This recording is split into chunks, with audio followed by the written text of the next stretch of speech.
Hey guys, this is Anthony Morganti from anthonymorganti.com, and this is episode 159 of Photo Critiques. And in this episode, I'm pleased to critique the work of Len Ormerod. Len sent me in some nice shots. His first one, for one thing I gotta mention though, the shots when I took them off a Dropbox, they were a little small, so I had to enlarge them so we could enjoy them on the video here.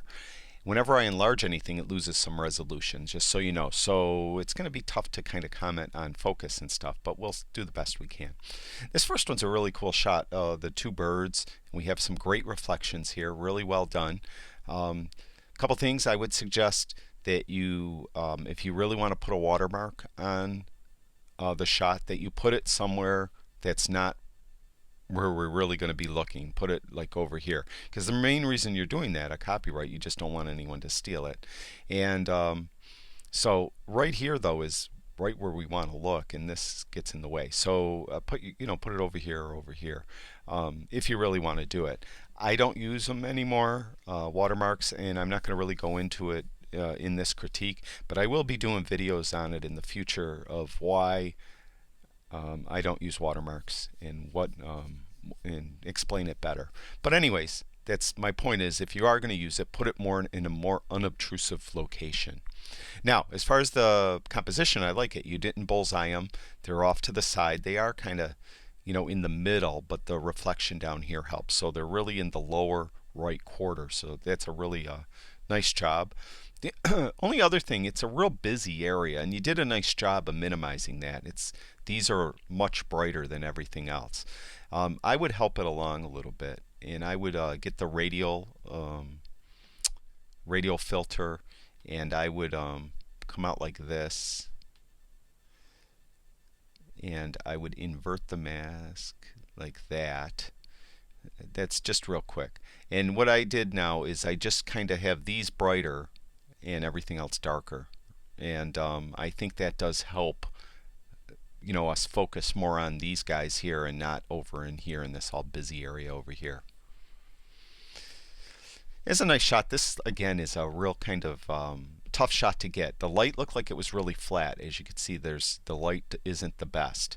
It was 1/500th of a second f at 2.8 ISO 1600, and the cat, was coming around, looking around for some food probably, and it's a nice capture. It's a really nice shot. The only other thing I could really suggest is that you put a vignette on it.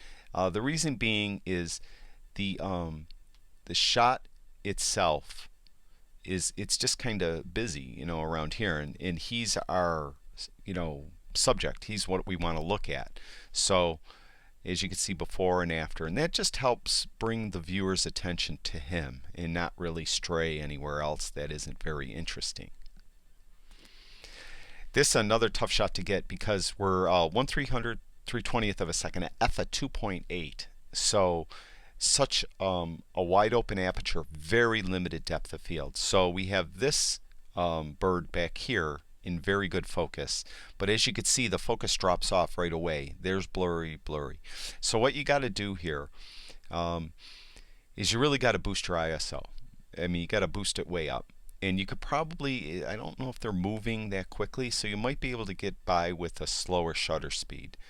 And if you could get your shutter speed more around 1/60th, 1/120th of a second, and boost your ISO to 800 or 1000, I don't know what kind of camera you're using, but hopefully it's something that could handle ISO pretty good without introducing a lot of noise.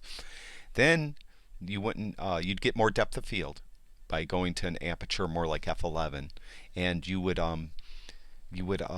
really get all three birds in focus. The only other thing I could suggest, we cut off this bird here, and we have some reflections here which are interesting. So I think if you backed them off just a little bit, if you could move to your right just a little bit also, just a little, and got this entire bird in, you would also get more of the reflections in, which I think would add to the shot. It's a really nice shot. I like the composition. I like everything about it. Like I mentioned, I had to blow it up, so it might look not as resolute as it should be, but I think that's because I blew it up. And it's a real nice composition. It looks like your focus was good. This one's f at 22. You can see how these rocks back here are in focus. pretty much everything in the frame is in focus. And that's what I'm suggesting for this one. Boost that ISO up so you could get more stuff in focus. And here you had the ISO at 800, and it looks like there's not really any noise, just a little noise in the picture. But it's a really nice job. This is a really fine shot. This is a caiman, I think. Could be an alligator, I guess, but I think it's a caiman. They're just tough to. I don't think I've rarely seen a photograph of a caiman, alligator, crocodile that is really a good shot. They're hard to photograph. They're not very photogenic. And this one, of course, in the grass. I mean, it's a tough shot. You did a fine job though. You got all of it in the frame. It's looking this way, and you left the bigger part of the frame open over there, so I like that a lot. So technically, you did fine. F11 on this one, ISO 800, which I suggest on the other. You did fine. It's just they're tough animals to photograph. As I mentioned, they're not the most photogenic animal in the world. This is a really nice shot. I like this. We just have the path, person on a bike.